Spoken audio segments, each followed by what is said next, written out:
Welcome to the Unscripted SEO interview podcast. Yes, it's 100% unscripted, 100% unrehearsed, 100% unedited, and 100% real. Well, my guest today is somebody that's built a 9-figure online business empire using SEO and calls himself a digital landlord. So today I want to get to understand on how on earth you do that. Please welcome James Dooley.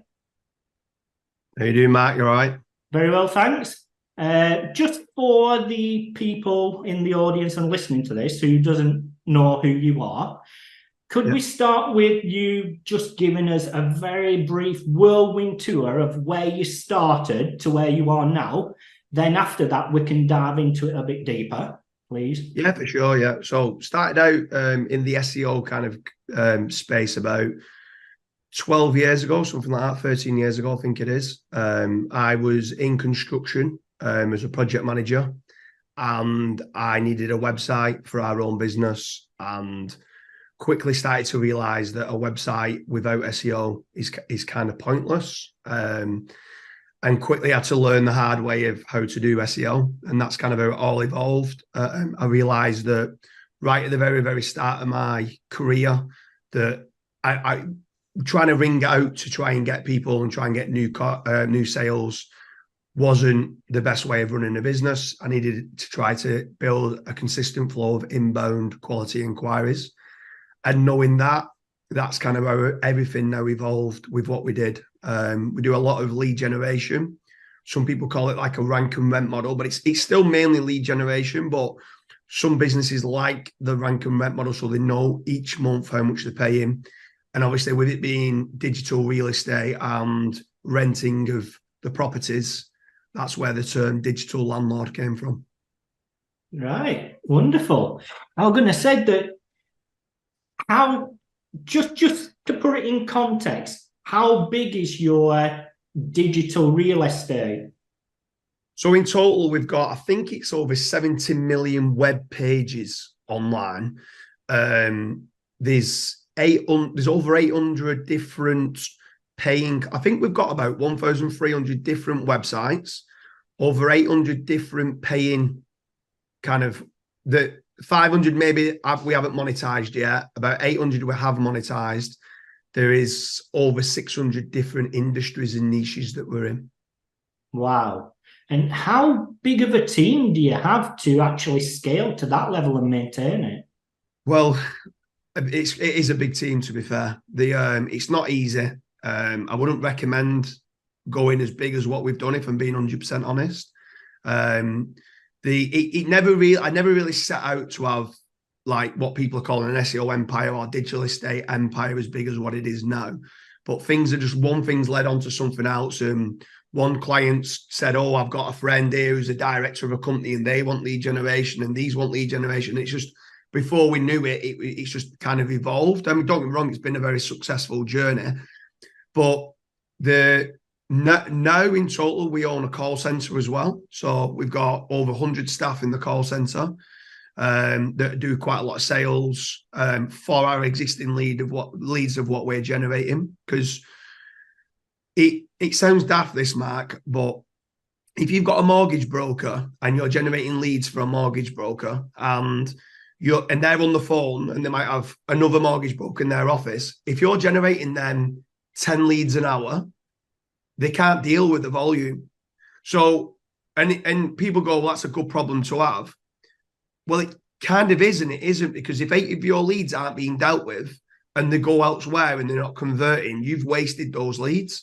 So we then started to realize that we need like an overflow call center that could take the leads in if our clients couldn't deal with them. So if it's rang like 4 or 5 times and they're not answering, they're probably on a call. Our overflow call center will take it, get the fact find, get the information, get everything of what they need.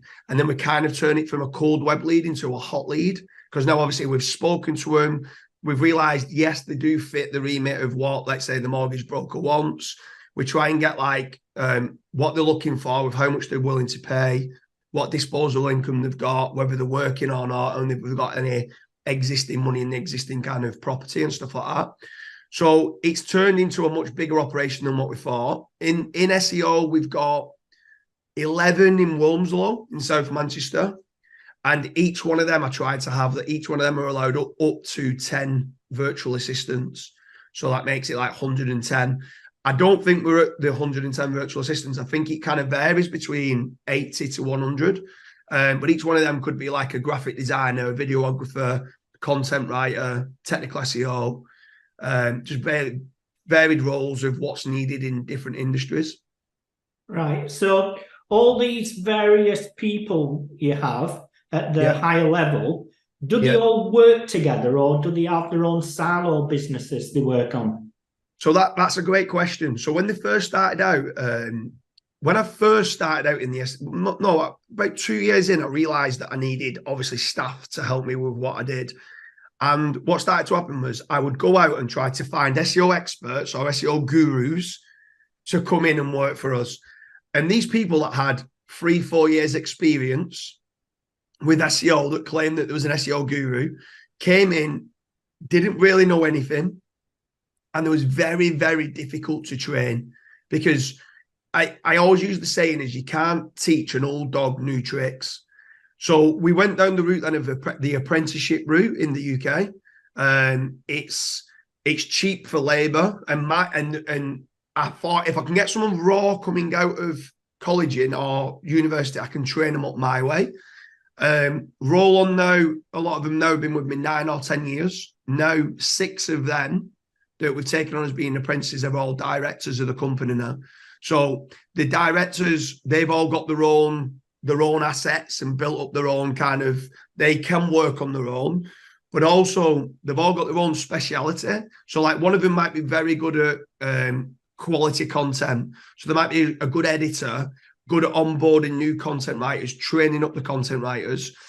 But if I ask them to do backlinks, then they wouldn't be able to do it, because it's a completely different part of the brain. One's a creative part of the brain, where backlinks is more mathematical. You're living in sheets and you're living in data, and obviously the link builders then are completely separate to the content, but they'll all help each other out. So yes, they all help each other out within the business, but they've all got their own projects going on as well, if that makes sense. Yeah. Do you think it's important for people to have an entrepreneurial mindset, or an understanding of the business and business impact of what they're doing? So I would actually say no, right? But hear me out on this. So like, I feel within a business, you need some people, that the entrepreneurs with the mindset that's forward thinking, innovative, and looking to grow. Maybe 1 or 2 people underneath there that are maybe entrepreneurs, like an entrepreneur that's working inside of the business. But apart from that, you need some doers. You don't want people to keep thinking about new things and thinking I'm going to do this and think. You need some people that are just, this works, let's crack on and let's do it. Now, if you've got too many entrepreneurs, too many cooks spoil the broth, so to speak. So I feel like not all of them need to be entrepreneurs. I feel you need to try to make certain you've got a blended mix of staff, that some just want to get in and work hard and finish at 5 and go home, and that's fine. You need some of them within the business, but you do need some of them that are like you've had Kazra on before. So Kazra now, he's got a lot of partnerships with me with like his own assets and stuff. But Kazra was initially taken on by myself as a web designer, and then I trained him up with everything that he did. And obviously he is an entrepreneur, so he has kind of elevated himself into building loads of his own assets. But initially I took him on as a web designer, and then he's kind of blossomed into building up his own kind of lane there that's been really successful. Right. So for you personally, how has your SEO knowledge evolved, and how has that happened for you? So failing so many times. So I actually was on a podcast yesterday, and the guy's known me for quite a while, and he says, do you know what I love about you, Dooley? And I said, go on, what? He says, you're a hardened SEO. I said, what do you mean by that? He says, you've had so many scars from the peaks and the troughs of the growth of what's happened. He says, you're quite straight talking. You've had all the scars. You understand it. And some of these new SEOs that are coming along that don't really know, and probably the next algorithm update might get a big hit, are they going to be able to bounce back and like reverse engineer what's happened? So you'll know yourself, Mike, you're you're a quality SEO. You know, understand knowing what you're doing throughout everything of what you, of like how long you've been in the industry, you know what works. And you'll know very well when I say how much Google's evolved. Like from back in the day when it used to be keyword stuffing, white text on a white background, content behind images, spamming it with GSA and loads of other kind of spammy link building techniques. The whole algorithm has evolved massively. And actually what's happened is I at one point I would probably say I was in the remit of almost even Black Hat, because Black Hat seemed to work the best. Your keyword stuff, you build links and you scale it out. The truth of the matter is Google's done a very good job of now ranking real businesses within like Google search. I'm now one of the cleanest white hats you'll ever meet. Like everything that I do is I try to get backlinks, but I try to naturally acquire backlinks. So I'm trying to write articles that are surveys, data driven. So when they do rank, people want to link back to that or cite the source and it links back to the website. All my content that I write, I genuinely want it to be the best quality content that there is out there. So if my writer's not proud of what they've done, don't write it. You need to think that article is the best it can be. And then have you covered the topic in its entirety? Have you gone out of your way to cover every single topic around what you wanted to talk about? And that's what Google wants. Google wants a good user experience. And I feel like I've gone from the Black Hat stages of trying to create shortcuts into being, actually, I'm just going to do what Google asks for and just do it right, scale a good quality team, get them to be proud of what they're doing, and you're going to get long-term rankings. Instead of it being a short-term win, now you're going to get the long-term sustainable rankings. Right. Just for full context here, and we're having an open conversation, perception sometimes can mislead people into thinking, and I'm not going to lie to you, my outdated perception of you, of what you did, was pure, unrelated Black Hat, manipulation, everything. Now, it's good to have conversations like this to understand the real you. And I just want to get into your mind. What happened at the stage when you moved over the line from like doing Black Hat to, well, let's do it properly now? So first and foremost, that's a good question, Matt, because I've used the term Black Hat to yourself and I've used the word white hat. The truth of the matter is my hat has never felt like, even though I've said it was Black Hat and white hat, because I understand that's how the SEO people talk, I've just always had money hat, right? So all what I've ever done is done what works in Google, right? So back in the day when we was ranking #1 for really big casino terms and finance terms, I couldn't have done that back then with clean white hat strategies. It just didn't work. So as much as Google tried to tell you that just build good quality content and the links will come, was incorrect information. So if I could manipulate, whether it was CTR or I could manipulate links, I only did it because it worked. And that's it. I just did what generated me the most leads, or what I thought got me to #1 in Google. And I just seen it as a game to get #1 in Google. I did nothing illegal. I did no hacking of websites or anything like that, which in my opinion, that's Black Hat, right? Where you're hacking sites and you're doing things at the detrimental of somebody else. I think that's bang out of order, and I'd never do anything like that. But trying to buy links that I thought would move the needle and get me ranking #1, or running like traffic through, and some of it was, when I say traffic manipulation, it was like PPC or Facebook ads or Twitter ads, or at the time you could leverage like Pinterest traffic really, really cheap. So I'd just get loads and loads of traffic through to the pages, and that traffic would boost the site up. So is that Black Hat, or is it just being clever with what works? And that's kind of where I was.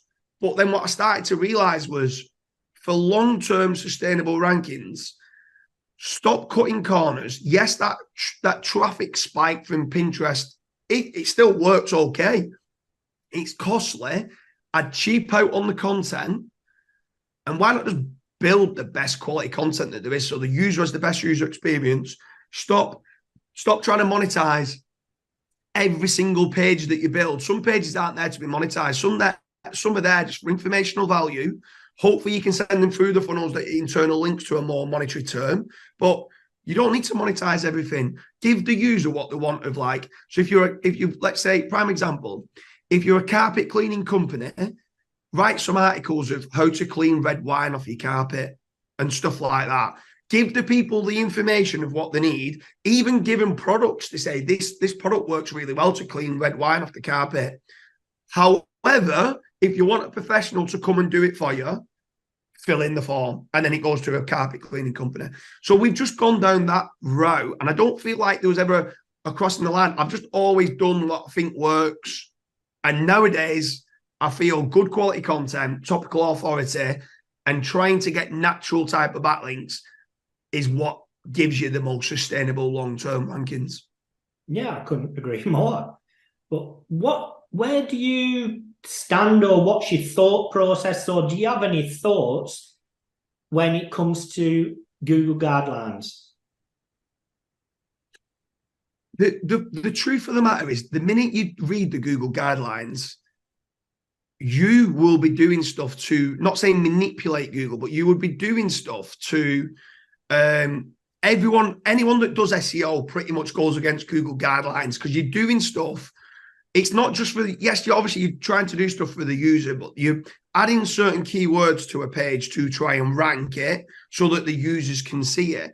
So my thoughts are, there's times where Google comes out and says stuff, and sometimes they shoot themselves in the foot because they just say things that they know is not true. And the SEO industry knows that certain things are not true. And it's just frustrating at times. Now, I get it that they're a business, and what they've got to try to do is like support and kind of make certain that people aren't manipulating mass like, I think the biggest problem they've got now, for being 100% honest, is AI. Yeah. I feel like the mass creation of content. And what I mean by that is, you've got to think of Google. Google does care about the search and the search results. But realistically, the two biggest things that they care about is PPC, getting paid, and display ads and getting paid. So, but now, all these new pages that are coming along, Google's processing power, people are now creating, instead of creating an article a day, they're creating 100 articles a day. And Google's got to try and now crawl all these articles. So they've got some serious problems with regards to how are they going to manage to find, crawl, score, and index each of these pages. So it's difficult, and they've come out saying that they're all right with AI. Deep down, I don't think they are. I think they're scared, if I'm being honest. I don't think they'll come out saying it because they're using AI within their own algorithm. So it'll be a bit hypocritical if they say, we don't like AI, but we use AI. So I don't know. I don't want to talk badly of the guidelines, but I still just try to do what works. And I think most SEOs just generally try to, for their clients, is try to rank their website #1 to get the traffic and hopefully be able to pay the wages and stuff like that. Yeah, I think a lot of SEO. What's your thoughts on it? What's your thoughts on it? Yeah, well, a lot of SEOs are confused, right? Yeah. My personal thoughts are stripping it right back to how Google generate their income is with ads, right? They're not going to do anything that jeopardizes their ad revenue, or else it'd be suicidal, business suicide. Now, just in my own head, I'm thinking that what will be impacted are phrases and topics that Google don't make any money on with ads, right?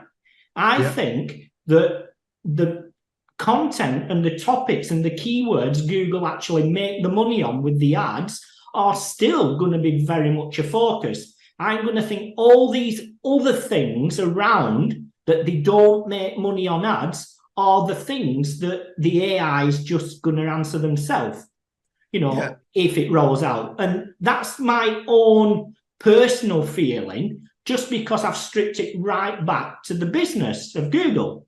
And I mean, they're not going to shoot themselves in the foot and lose revenue. Yeah. So are you on about there for SGE? Is that what you mean? Yeah, I'm on about SGE now, because that's what the industry's scared of. I completely agree. And do you know why I think that will be, Mike? I think what they're trying to do is they're going to try and answer questions. So when you've got a question which might be top of the funnel that no one's willing to bid on, they're going to try and answer that as quickly as they can. Then within SGE, what happens? There's 5 other questions that pop up going, oh, you might also want to know this, and this. And they're trying to very quickly answer whatever you might want to be wanting to know to get you down the funnel. And the minute you answer that bit and that bit, to click on to the next question, which could be, what's the best product for this? Bam, now you've got the ads. So they're just trying to quickly get you from an informational term where they don't make money on down to, boom, now we can show ads and now we can get paid. And now as a business, we're going to earn more money out of it. So yes, I completely agree. I do worry for some people that build out. There's certain people out there from a monetary value, and they only build out tens of thousands of pages on the site, and they're all how-to guides and calculators. They're all these informational type posts. And what they do is they just fill it with display ads, like where it's Ezoic, AdThrive, Mediavine, and Google AdSense, and they're filling it with all the ads, and that's how they get paid. And some of them have done really well. Some of them have earned £150,000 a month from doing it, right? Which is not to be frowned upon. It's like, bloody hell, that's good. That's a nice wage for them doing it. But I think a lot of that traffic's going to get lost when SGE fully rolls out, because the AI is going to answer it. The AI is going to create a calculator that everything's going to get answered. So they're not going to get the clicks. The only thing that puts me off that might not happen is they do make quite a bit of money as well, which people forget about, on Google AdSense, like their display ad network. So I still feel they might still give quite a few of the clicks to these sites, but then will they try to start favouring their own for Google AdSense as opposed to Ezoic or AdThrive or Mediavine? I don't know. I don't think that they will, because I don't know. It's a different. I've heard some people say that they might do, but we'll have to see on that. Mind you, for AdSense to earn money for them, the websites themselves has to be generating traffic. Yeah. So it's just a vicious circle, really. And it's how, as you said, with AI and content, and people are just pumping stuff out. Yeah. In essence, which content do you use that answer it properly? I mean, the problem is, I personally think that people are just pumping out what's already out there. If you're not adding value to what's already out there, you've got no chance. And not only that, mate, is that the people that are pumping the stuff that's already out there, they're actually being taught by these SEO gurus to write correlated copycat content. So like it's actually being the tools that people are using. They're not adding any new value, like you just said. So like they've got an information gain patent that's out there, and the patent basically turns around saying, what are you providing that's additional to what we've already got? So all these people that are obsessed with correlation tools, so you're obsessed with copying what's already there? Well, imagine Google. If I'm sat in Google headquarters and someone clicks on a number 1 result and they don't like what number 1 result says, but number 2 result just copies what number 1 result says because I've correlated my content against them. If I didn't like what number 1 said, I'm not going to like what number 2 says, or number 3 says, or number 4 says. So they've got to try and combat that. And that's what SEOs have started to do, is just be obsessed with correlated content. And now Google got a massive problem. So now Google have got to put these wildcards in of specifically, like if someone's done a really good review about a brand, they've almost got to try and throw in a one that's talking badly about the brand to try to combat that they're showing different answers and different results. Because if you don't like number one and it's all collated, you're not going to rank you're not going to like the rest of them. Yeah, I think that, I mean, the search page has just been mixed up all over the place lately. Yeah. Yesterday, I was noticing you got, 4 ads, then 2 organic, then the map pack, and also answers that, I mean, they're just mixing everything up at the moment, just seeing what works. And I think they're just trying to work it out. Yeah, for sure.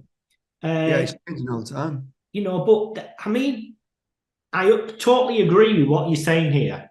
But for me, I've always thought like this because I, obviously not on your scale, but I have in the past built 120 sites doing the lead generation business thing. And I made quite a bit of money. Unfortunately, I was stupid and decided to open an agency and lost it all, but that's a different story. But even back then, my focus wasn't how can I get this content ranking? It's how can I drive lead? What do I need to say on this page to drive that lead? And it just so happened that what I was saying, Google liked. Yeah. And I think that the focus in some of the cases is they've lost, they're a step behind. They're just thinking, how can I get stuff ranked? They're not thinking about the purpose of the content. And like you, I mean, if all you did is thought about how can I get stuff ranked, well, you probably wouldn't be generating as much revenue as you are. No, definitely not. No. And then that's what you're talking about, like the user journey and stuff like that. And why are they actually searching for that term? And you almost got to have in your head, what couple of questions did they have before it and what couple of questions they're going to have after it, and try to help them guide through what they need. Because not only that is that something that we've got something that transformed our business was we had two things that not many people have, right? We've got our own in-house testing team, right, that debunks all SEO myths. And trust me, there's so many out there, it's unbelievable. But some people go up on stage and just rehash what other people say that was working 8 years ago that no longer is now. So we've got our own in-house testing team, which is consistently breaking the SERP, pushing the boundaries and seeing what works. And then we've also got people that are just literally doing all of our SOPs and processes and just making them more concise. So if we've got like a 16-step guide to how to build citations, could we make that a 12-step guide instead of a 16-step guide?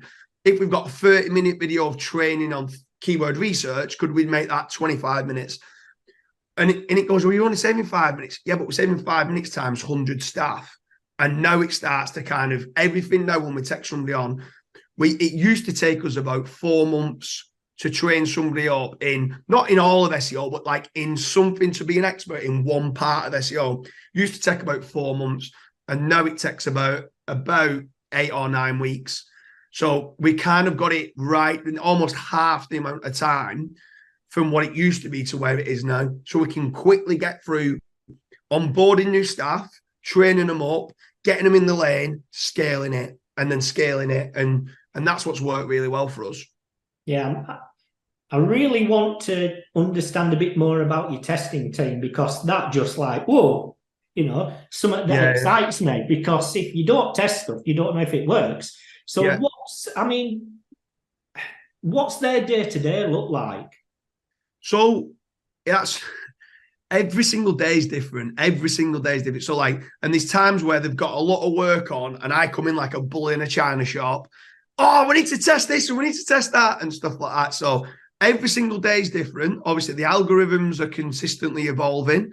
So like what we used to test, if you think of it, what we did testing, and let's say 8 months ago, we could say this, and this works.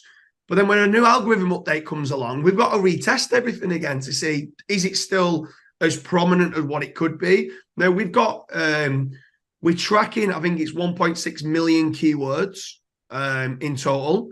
So soon as something's happening with regards to any sort of like discrepancies with rankings that have gone up and gone down, not just our own sites, even though we've got a lot of data for our own sites, we're consistently tracking what's happened here, what's happened there. And it could be anything from page speed, silo structure, over optimization of like keywords on the page, not got enough topical authority, over optimization of backlinks, toxicity, lacking in the EEAT signals.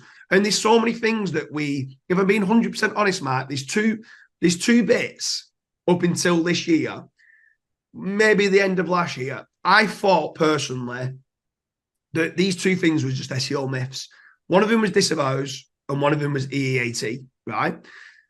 And I thought it was just a sales pitch for people to come in and sell, we'll do a disavow. And I'm like, I've never needed a disavow. And I've got hundreds and hundreds of websites. So this is garbage. This is rubbish. And then I got a penalty, a manual action penalty last year. And I was like, whoa, what even is this? So I looked into it further, and you do like a reconsider. I don't know if you've ever done one, but you have to do like a reconsideration request to Google within Google Search Console. So the more we started digging into it, I started to think, hey, a minute, this could start rolling out more. And I own a lot of websites. So me being kind of entrepreneurial, I'm like, who's the best person in the world that does disavows? And in my opinion, the best person in the world that does disavows is Rick Lomas. He's like seen as being the godfather of disavows and kind of getting sites back from link penalties. So I went and met Rick Lomas, and at the time, Rick Lomas had gone through a bit of a traumatic time. His wife had died and stuff like that. And he was kind of saying, look, if I'm being 100% honest, I've got a daughter. I want to spend more time with my daughter. And I said, look, I want to get into this more. So he says, I'll train you up. And I said, I'll give him royalties. Now, we do majority, he still does some, but we do majority of Rick Lomas's disavows. And it's only now I start to see, but I was never in the market for that. Every single week, manual action penalties being distributed out. And obviously they're coming to us to kind of fix the problems. And we're doing the reconsideration request back to Google. And actually, when you've done one, you'll know if you've done one. Yeah. When you go back to them, if they feel you've still got, one, if you've not tried to outreach to get rid of the links, they don't kind of revoke it. And two, if you don't disavow all what they see as being the toxic links, they'll come back and give you some examples. And sometimes these examples of links, there could be a DR65 site that's getting traffic that on the naked eye, when you look at it, looks like a good site. It's getting traffic and it's a DR65 site. You're going, why is that toxic? And then when you actually then only start to dig a bit deeper and uncover, the last 5 posts that they've done, they link to casino, they link to CBD, they link to finance, and you go, this is just a glorified PBN. And then that's when you then start to uncover and see stuff. So the R&D team for that has been huge. And we've pushed the boundaries on what's needed and what's not needed for disavows. There's so many people, even without manual action penalties, that are sat in a partial penalty where they might be held back slightly. It could be held back 2 or 3 positions across the whole site because they're above a toxicity threshold. And I never knew about it. And sometimes there's a classic saying, you don't know what you don't know. Mm. And I always thought, I've never been penalized. And there's times we've done proactive disavows and seen big jumps and we've gone, wow, we was being held back. No messaging, Google Search Console, nothing. And we've had the jumps. And we're like, wow, we didn't know that. So that was one bit. And then the other one was, I used to see like Income School and 1 or 2 of us talk about EAT. And I used to be like, maybe is this just another pitch for SEOs to sell EAT and stuff? And then we got a penalty at the start of the year. We had a Google News site that was talking about finance. So we do a little bit of lead generation on like pensions, equity release and stuff like that. And we got a penalty, a manual action penalty in Google Search Console for author transparency. And I was like, what even is this? And it's a manual action penalty called author transparency. And then from there, then we started to realize, hold on a minute, EEAT is a thing.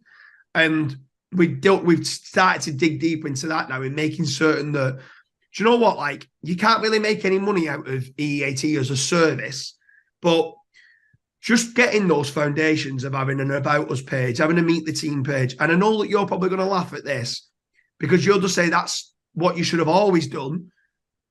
But just be like a real business.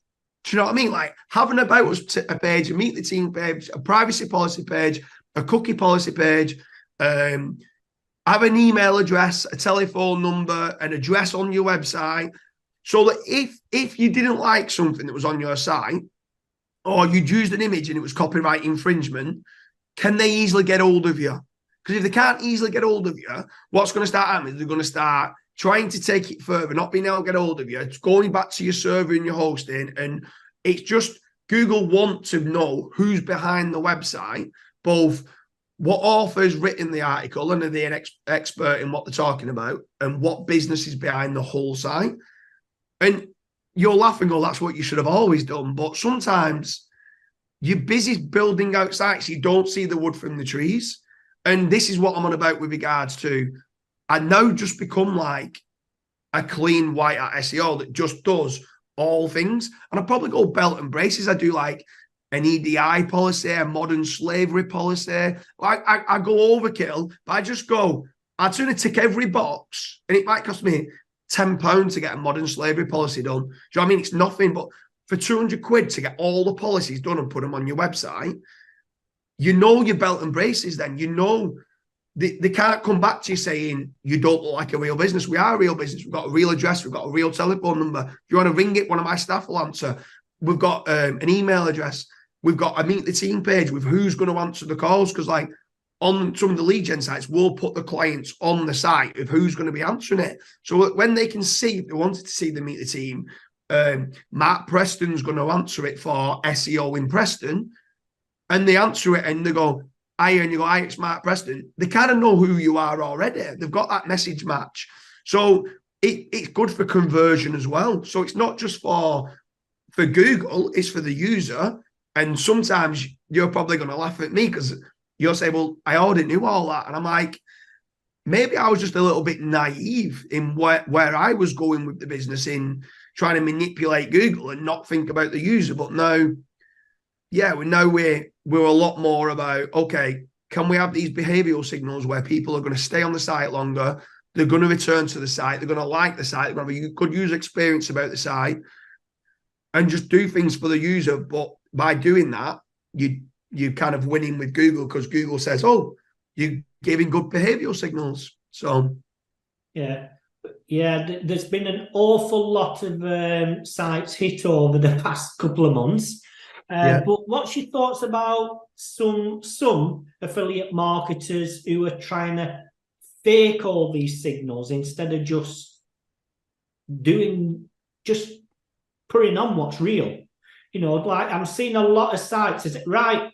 Okay, I've been here. I've ticked this box. We've put this persona on, but they're not real people or real avenues. I don't think it's the right thing to do, for being honest. Like, I think, and I know people who's listening to this might not like me saying this, but if I go and create a site with a fake persona, and you can reverse engineer, reverse image look up that person, or how many times is Mark Preston been mentioned online, and are you an expert about dishwashers, right? And if you're not, and you've not written, and there's nobody else who's mentioned anything about how you, not, I mean, you don't even need to be an expert about dishwashers. You could be, are you an electrician? Have you ever serviced them? Have you ever repaired them? Or at least, has Mark Preston opened up some of these boxes and done an unboxing and seen to be used one of these dishwashers? No. Right. Well, if you've not, I think Google's done very a good thing by, do you know what? You've probably not bought them 10 best washing machines. You've not bought all 10. You've not used all 10. All what you've done is sorted by who pays the highest affiliate commissions, who pays the lowest affiliate commission. And no disrespect, you deserve to be slapped. You deserve it, because you've not got a real business. You've not got a real telephone number. You've not got a real email address. You're not a real person. And you know what? You've not even bought them 10 dishwashers. So for that reason, in my opinion, and I know it sounds harsh, you deserve it. And I think Google's done a good job, and affiliates won't like me saying that, but how can they start giving one person's, this made-up person, James Fitzgerald is an expert in washing machines. No, you're not. Like, you're not an expert in it. So why should people listen to that? And people are moaning that Reddit and Quora have come up. At least Reddit and Quora might have 10 different people negotiating which one they think's best. And it's 10 real people that are at least arguing with, well, I bought this Flymo 269 and I think it's better than the Flymo 270. And I think that this lawnmower is better than that one but I'm using it I'm on a farmer's field. Do you know what I mean? Like, at least you're getting different people's opinions as opposed to Mark Preston, who's done 10 washing machines and just gone, yeah, these are really good. Yeah, these are really good. Yeah, these are really good. And all 10 of them saying that they're all great. No unit, and they're using kind of the same stock images as what everybody else is using. And you're just like, come on, get a grip. Do you think what's your thoughts on it, Mike? Do you think that they deserve to rank? Well, no. The thing is, if you're trying to make something look real, then you're going to get found out. Yeah. I mean, the biggest example of a story I heard is somebody just took a random image of someone that was actually well known for something, and they found out and they got a massive copyright hit. That's a totally different scenario. But the thing is that, for me, if you're looking for a certain thing, you want to know that, well, if you're going to buy from that site, are they trustworthy? Do I want to open my wallet for them? Do I want to click it? It's just natural behavior to want to understand that something's real. Yeah. So, like, prime example, what we do with our sites, because you might say, well, okay, so how are you in so many different industries? How are you an expert about carpet cleaning, an expert about casinos, and an expert about finance? I'm not. I'm a marketing person that builds a website. But then what I do is that I make certain that if I'm generating leads in pensions, I'll make certain that I'm generating leads for someone that's an independent financial advisor that's accredited in doing pensions. I will not build a site unless that person will allow me to use his details, that will put his FCA license number on there, and every single piece of content that I write, he has to sign it off. Because if that content is not right, he'll get in trouble. So for us, it's hard work, because we're not just scaling AI content en masse on some of these sites. So it's like every single piece of content's got to get signed off. And there's times I'm like, oh, come on, you're being a bit picky there. And he's like, no, change that wording, change that. And we just got to do what they're saying. So we're using real people that if you pick up the phone, you're speaking to a professional pension advisor, right? And then if it's a carpet cleaner, it's someone that's had their own business for a dozen years, that's works in loads of different jobs, like loads of different kind of, let's say they've worked for Marriott hotels and doing all the carpet cleaning for Marriott hotels. They've loads of pictures of them with their carpet cleaning machine, real pictures, so that when they, and not only that, is when they turn up to site, they see the same person there. It's just a good user experience. So nowadays we just, like I said, it sounds very wire and probably very boring for some, but like, we just do things right. We try not to trick Google. We try to make certain there's a message match. We try to make certain that the consumer that comes to our site, if they are buying, gets exactly what they think they are buying, and they're speaking to a professional in whatever industry that it is. Right. I want to take the conversation back in time, more onto the business side now. Yeah. What moment in time did you personally think, I've got something here I can scale? So we in construction, right? So I'll give you the company where it first started is a company called Soft Surfaces Limited, right? So it's based in Wilmslow in South Manchester in Cheshire, right? And it builds playgrounds, tennis courts, netball courts, basketball courts, 3G football pitches, like rugby pitches, all like different sports and recreational and playgrounds throughout the UK. So when we first started, we only did playgrounds, and then we started to realize what we could do tennis courts. So we moved into tennis courts, then we moved into netball courts, then we moved into basketball courts. But then we realized that they wanted us to do the fencing on the tennis court, and was like, well, we don't do that. We only do the surfacing, but we can find a contractor that does it. So that when we found the contractor that does it, he was asking, could you get us more work? So then what started to happen is, and I call it shouldering niches or neighbouring niches, we then built a website out for tennis court fencing, right? Then some of them wanted floodlighting. So then we built one out for floodlighting. So we was getting them inquiries. And then what started to happen, but we was only really doing it so we got the inquiry for the tennis court as well. But sometimes then some of them just wanted fencing, and we're like, oh, you don't want a tennis court? Like, no, we just want the fencing. So at that point, I'm like, I need to monetize these in some way. So I just then started saying, look, if you can add us 200 quid on top of your job and give us a kickback on the job and you go and win it, happy days. And then we started, like, the soft services grew from, like, I think it does about 8.5 million a year now on soft services. And we don't really want to grow it much more than that. It's kind of a threshold of where it's at. But it was only at like 600,000 a year. So we've grown it like ridiculous amounts over the last like 13 years. We've more than 10x'd it. But then we started to realize we're making more money on selling the leads, like for tennis court fencing, for floodlighting, for landscaping, for tarmac surfacing. And then it kind of led on to people saying, oh, can you do car parks? Can you do the markings on the car parks? Can you do roadways? Can you do the markings on the roadways? Can you do, and it just led on then to like being like, from there then anything that a school was asking, because we mainly deal with schools and colleges and universities, they started like, oh, do you know anyone that does roofing? Or do you know anyone that does cladding? Do you know anyone that does double glazing windows? So we just started evolving from there. The model of the lead generation and what we was earning, we was like, if we could generate roofers leads, but then when they went into the school, they tried to promote us for a playground, happy days. And they was trying to get ins just to get into the schools. But then we started to realize, actually, we're making quite a lot just on these roofing leads. So what else is it that you do? And a roofer might come to us going, we do flat roofing. You go, right, okay, let's build a site for flat roofing. We do biodiverse roofing. We do heritage roofing. We do slate roofing. We do pitched roofing. We're like, bloody, I didn't even realize how many different types of roofing kind of leads that you can generate. So that's how it evolved. And we never set out to do it. It just evolved that way, if that makes sense.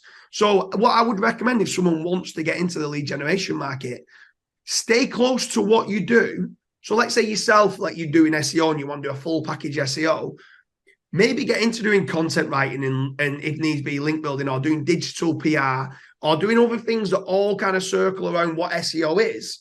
And when you get those leads, it could revolve back to being SEO. Do you know what I mean? Or it could be that someone wants Facebook ads and you go, why do you want Facebook ads? Well, I want to grow my online presence. Well, you should put some budget to SEO. So for you ranking for Facebook ads, could you get you SEO work and stuff like that? So that's kind of how it evolved. And then from there, then the lead generation overtook what the construction does. And now I only spend like maybe 1-2 hours a month in the soft services side. We've got great staff in there now, and they're able to maintain where it's at, which is, like I said, 8 to 9 million a year, which is good. It certainly is. Now, just hearing you there, some of the industries or super niches you're in, like that sort of stuff, you can't find from the generic SEO keyword tools. So no. How did you come up with that particular thing? So let's say the roofing, for example, you create a roofing site and you just go, oh yeah, I do roofing leads. But then when they start digging deeper into it, you start realizing that, like, it's like someone says to you, you do SEO, but actually if you open the book of what SEO is, there's a million different things within SEO of what you can do. Like, well, what do you mean? Do you build websites? Do you do the silo structure? Do you do do you write the content? Do you do the links? So like, when you uncover something, when I just thought roofing was roofing, and then you start to uncover it and you're like, wow, there's so many different elements. And like a good example was one where we had a plumber, right? And he was paying us about, I think it was about £800 a month or something like that. It might have been £500 a month. And then one month he comes along and he gives us like a few grand. And he was like, oh, what's that for? And he said, oh, we just done a wet room. I'm like, I didn't even know you did wet rooms. He's like, yeah, of course we do wet rooms. He says, wet rooms are way better than shower rooms. So I was like, why? He says, because generally speaking, a shower room is what you have in a house. A wet room is what commercial like gyms and stuff have. And gyms and commercial properties are willing to pay more money. So I was like, you've never told me this before. And his response was, you've never asked. I'm like, I've asked for all the keywords. He went, yeah, I didn't think about wet rooms. I'm like, you just told me it's a really profitable product. But then when it goes even like one step further, like when you start realizing not every wet room supplier can do disabled wet rooms because the DDA compliance, like the door needs to be a little bit wider and you need the pull cord. So you need an electrician to come and put the pull cord in and stuff like that. So then when you can start going down the route of plumber to like wet rooms to being disabled wet rooms, you're going really micro niche. But there's good money there. And yes, Ahrefs and SEMrush or your generic kind of keyword tools can't find you that information. And that's where you do need to speak to the client and you do need to understand what it is that makes you the money. And from one company to the next, like a boiler company, you speak to one boiler company and they might be obsessed with just doing new boilers, new boiler, new boiler, new boiler, new boiler. But actually, this company over here might make more profit by just repairing and servicing existing boilers. And it's knowing how their business model is set up to see what works better. Is it replacing a new boilers or is it repairs and servicing? Now, obviously, both could make money, but one's normally set up to do one and one's normally set up to do the other. Because these are driven to be like, we charge a lot because we might do 24/7 call outs. So you've got to have staff that's on call at 2 o'clock in the morning that if a boiler's broken, someone wants to ring them, they're going to send engineers out. So yes, you're right in what you're saying. Like the traditional keyword research can't be done for stuff like this. You've just got to be savvy and good at business and understanding what elements is it that they make the money on. So as far as your business model is concerned, why did you move from generating and selling leads over to what you call rent and rank model? So some still do lead generation, right? But my issue is when you scale a business as big as what it is now, right? And this is no disrespect to anyone who's listening that's a client or a customer, right? Generally speaking, clients and customers are nightmares, right? They want to know not only what you're doing, but why you're doing it and how you're doing it, right? They want to know like everything, right? And the minute they're paying for a lead, right, they feel like they employ you, right? So what they start doing is they start ringing you up. Every single lead that comes through, if they don't answer, hi James, I just had a lead there from Clive and he didn't answer, so I'm not paying for it, and put the phone down. And it's a time zap of your sales stuff. Hi James, you're all right. I just had a lead and it says Donald Duck, I'm not paying for it. Oh, I've just had a lead and it says Mickey Mouse, I'm not paying for it. Because online, sometimes you get fake leads. So you're having to put a management system in place for you can't just charge per lead. It's got to be per lead that's like they're happy to pay for. But having that structure put in place can be a nightmare because then some of them go, well, I spoke to these for 15 seconds, but they weren't interested. And then it's an argument. Should they pay? Should they not pay? And it's like, do you know what? It's easier at times to get to a point where they've worked with you for a while. And normally, for being honest, if let's say they was paying £3,000 a month on leads from us, we'll make it that it's in their interest to say, let's just do £2,000 a month as a rank and rent. So it's cheaper for them, but I don't need my staff management like checking every single lead, listening to the calls to see whether it was a qualified lead or it wasn't a qualified lead, having those arguments. And then you don't speak to them that much. They're really happy with what's happening. We're happy with it. And actually, it's predictable monthly recurring revenue for a business, which is key, which then allows us to know how much we can spend to keep growing that site, because we know we're earning £2,000 a month. But if it's earning £3,000 a month and then 200 quid, then 4 grand, then 100 quid, it's difficult to manage because you don't know what cash flow you're going to be getting in. And cash flow is king for a business. So when we can have a predictable kind of workflow of what we're getting in, that's why sometimes we change it over to a rank and rent model. Not all the time, but majority of the time we do. And the clients love it. And then we love it because we don't need to manage it as much. Have you never thought about approaching the percentage of sale value? So we normally start by doing that. But the only issue you've got with that, Mark, again, is you 100% have got to trust the client, because that client could do a conservatory, right? And he could charge it out at 12 grand. How do I know what their expenses are for that £12,000? So yes, you could, but then they could turn around and go, we only made 500 quid on that job, so I'm only going to pay you, if it's 50% of their profit, 250 quid. Where realistically, they might have made 3 grand and could have paid you 1,500 quid. So they're always trying to, it sounds daft, this, but a lot of people, humans are kind of, within business, they want to feel like they've got a deal. So every time they've converted a job, they want to try and chip you down that little bit, right? And I don't like that model, because, again, there's more conversations to be had with the client all the time. That how much we're going to get paid, we don't know. Have they converted it? We don't know. Like, it just becomes a hassle. It's for some clients it works well. Normally, when we first start with the client, we'll do it on that kind of model, because it's a no-brainer for the client, because they don't pay for the website, they don't pay for the content, they don't pay for the leads. All what they pay for is like a commission to us when they've converted a job and been paid.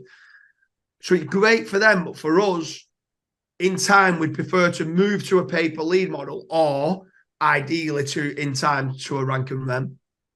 Wow. For somebody that's just getting into the game and think, right, they either want to do affiliate marketing or lead generation or rank and rent or whatever it is, what should they be thinking about initially? First and foremost, they need to be good at SEO, because if they're not good at SEO, it doesn't matter whether you do SEO, affiliate, display ads, or rank and rent or lead generation. If you're not good at SEO, you're not going to rank.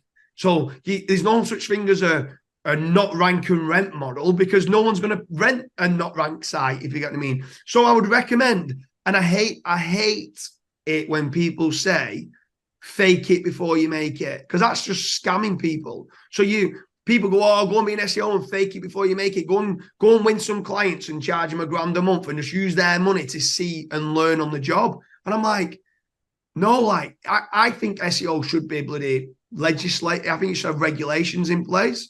I don't know how they do that, but this whole fake it before you make it, it's just pathetic in my opinion. So I would recommend someone to go and get a job within an agency and go and learn how you rank sites, like that are already an established company, or don't do SEO until you've got some money, right? Go and work like 12 hours a day, 7 days a week. If you really want to learn it, go and work stacking shelves and save up money and go and buy some courses. Do you know what I mean? Go and speak to yourself. Go and get a consultation call with you and sit down for an hour, and they'll learn more by doing that in that 1 hour. And it might cost 500 quid or whatever you are for a consultation call. Go and get a consultation call with you who knows what they're doing, and then try and start implementing it. Implement it on your own site. And then in 2-3 months' time, jump on another consultation call with you. And then see what you've done wrong and learn from it and go again. But you've got to be safe. You can't do it with no money. You can write content in your own time and stuff like that, but you still need to be doing directories, or you need to be doing you need to be hosting your site and stuff like that. So there's certain things that you need to pay. It's not a freebie. So you might need to have a job. And in my opinion, I always say, don't leave a full-time job until you're earning double what you're earning in your full-time job in SEO, because you could quickly halve what you're earning in SEO overnight with an algorithm update. So it's not easy for people to do. Some people are, can you train me up on what you do? I'm like, it'll take you 10 years. And do you know what I mean? Like, it's difficult. There's so many different nuances from niche to niche and what works and what doesn't work. It's not easy. People think that, oh, I've just been working 9 till 5, 4 days a week, and I've got a laptop lifestyle or 4-hour work week and stuff like that. I'm like, no, for 6, 7 years, I worked 12 hours, 14 hours a day for 7 days a week. Before I had kids, I've got kids now, so my life's a little bit different. But back then, I don't think anyone would beat me on a work treadmill. I easily do like 90 hours a week. So all these people that are doing 35, 40 hours a week, well, you can't just say you want to be where I am, but not put the time and the effort in. It's like saying I want to be a bodybuilder, but then not going to the gym. Do you know what I mean? It's hard. It's hard work. Some people want me to say there's a magic pill that you can have, or there's a push button you can do. No, it's difficult. Like, go and learn it. Go and do some courses. Go and speak to yourself on a consultation call, and then start doing it and learn along the way of what you're doing. Start off like in easy niches. So if you're doing lead generation, if I was like, let's say yourself, right, doing lead generation, you might go, I'm going to go and find 5 local companies in Preston, and I'm just going to do lead generation in Preston, and that's it. I'm not going to try Manchester or Newcastle or London or bigger areas. I'm going to just do Chorley and Preston, and that's it, right? And I'm going to be an expert at lead generation in Chorley and Preston. And do you know what? You could probably build up to 10 grand a month in certain industries, just in Chorley and Preston, in 10 different niches, and you're onto a winner then. But don't think too big. Just take baby steps. And yeah, it's hard, but then just maybe do like what yourself does, where you go into like local meetups. It could be like a local WordPress meetup. It could be a local, like you came to Search Birmingham. You're consistent. You're at the top of your game, and you're doing consultation calls for people, but you're still going to all these events and learning every day, because you understand that every day is a school day. So you're still trying to elevate yourself and be the better person that you can be. So all these others need to do that as well. They can't just sit down and learn from you, because in 2 months' time, you might have learned more things that you could have educated them on. And they've just got to get up and network and develop that way, in my opinion. What's your thoughts? What would you tell someone who's first starting out? Would you be any different to what I've said? Well, there's two things I personally found when I've talked to people. One, they need to be realistic about their own skills, and a lot of time they're not. Yeah. When you're asked certain questions, they're not. And 2 is, I always ask them, before you jump ship, if you never earned a penny from doing what you want to do, how long could you sustain your life? Yeah. Them are the 2 questions that I always ask that determine whether they are ready or not. And so for me, it's more about them being honest with themselves. And a lot of time, I've spoke to a lot of people, and they just can't be asked. Even if I give them a blueprint of exactly how to print money, they say, oh, well, I can't because I need to watch Coronation Street tonight. So I think on that side, but well, the time is absolutely rocked on, and it's been such an interesting chat. But I do want to ask, is there anything that you feel that you need to get out there, or the audience need to know, that we haven't covered yet?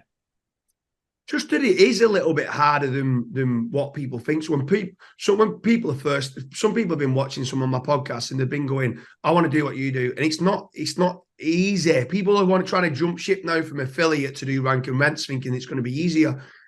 It's not easy. You still need a sales team to deal with the clients. Nothing's easy. Keep networking.